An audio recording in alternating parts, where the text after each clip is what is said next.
Civilization will die tonight. Words I never thought I would hear from an American president.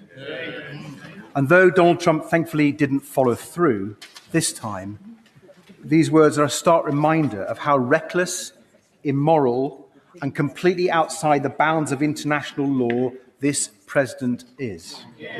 Regrettably, he is no friend of the United Kingdom. He is no leader of the free world. He is a dangerous and corrupt gangster, and that is how we must treat him. So will the Prime Minister advise the King to call off his state visits to Washington before it's too late? Because I really fear for what Trump might say or do while our King is forced to stand by his side.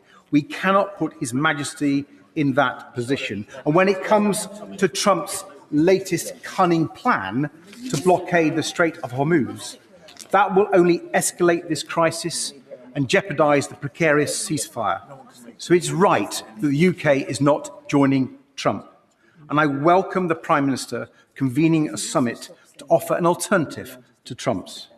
We must work with our reliable allies in Europe and the Commonwealth and our partners in the Gulf to bring this conflict to an end and keep open the Strait of Hormuz. That is critical for tackling the cost of living crisis that is getting worse and worse for people in the UK. With petrol prices now up by more than 25p a litre and diesel up 49p since Trump started this war, cheered on, let's not forget, by the leader of the Conservative Party and Reform, does the Prime Minister recognise that families and businesses can't wait months for the government to step in and help? So will he use the windfalls the Treasury is getting from higher fuel prices to cut the cost of living and keep the economy moving, with action to slash bus fares and rail fares and cutting fuel duty by 10p today, bringing down the price at the pumps by 12p a litre?